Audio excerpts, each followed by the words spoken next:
হয় শ্ৰীমন্ত শংকৰদেৱ সংঘৰ ৯৩ সংখ্যক অধিৱেশনৰ মাজত মাত্ৰ ৩টা দিন বাকী তাকে লৈ দেখা গৈছে ভকত বৈষ্ণৱসকলৰ মাজত এক উচ্চ উদ্দীপনা বিৰাজ কৰিছে।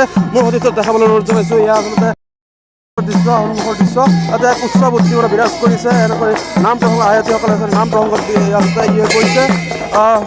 এনেকৈ উৎসৱ মুখৰ পৰিৱেশ ৰাতিপুৱাৰ ভাগৰ পৰা ভকত বৈষ্ণৱসকলে এনেদৰে নাম প্ৰসংগ কৰা দেখা পোৱা গৈছে। এনেদৰে আচলতে উৎসৱ মুখৰ এক পৰিৱেশৰ বিৰাজ কৰিছে ৰঙিয়াৰ হাতীখোলা পথাৰত। মোৰ সতীৰ্থ দেখা পোৱা আচলতে ৰাতিপুৱাৰ ভাগৰ পৰা বিভিন্ন ঠাইৰ পৰা আচলতে ভকত বৈষ্ণৱসকল আহি আছে। ইয়াত সেৱা লোৱা পৰিলক্ষিত হৈছে। মই কিছু ভকতসকলৰ লগত কথা পাতিবলৈ যত্ন কৰিম। আপোনাৰ ওচৰলৈ গৈছোঁ।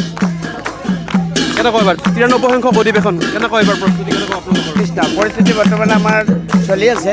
আমি আগবাঢ়ি আছোঁ কিছুমান কৰ্মত আৰু বাকী মুখ্যতঃ এই ৩ দিন কাৰ্যসূচীৰে আমাৰ মুখ্য কাৰ্যসূচী কেনেকুৱাভাৱে আমি ভকতবিলাক বেলেগ বাহিৰৰ জিলাৰ পৰা অহা আমি সমস্ত জিলাৰ কাৰণে আমি প্ৰায় ২৫-৫০ লক্ষ ভকতৰ আয়োজন কৰা হৈছে। মহদক ব্যৱস্থা আছে, খোৱাৰ ব্যৱস্থা আছে। আমি আটাইবোৰ ব্যৱস্থা কৰি নিশ্চয়কৈ আচলতে ভকতসকলৰ মাজত দেখা গৈছে উচ্চ উদ্দীপনা বিৰাজ কৰিছে। এনেকৈ আচলতে নাম প্ৰসংগত নাম প্ৰসংগ ৰাতিপুৱাৰ ভাগৰ পৰা দেখা পোৱা গৈছে।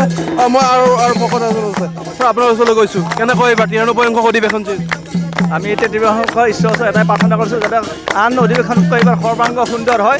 সমস্ত ৰঙিয়াবাসী আৰু ইয়াৰ আদৰণি সমিতিকে কৰি প্ৰতিষ্ঠা উপসমিতিৰ সভাপতি সম্পাদকৰ সমস্ত সদস্য বা সমস্ত সহকাৰে চেষ্টা কৰিছে।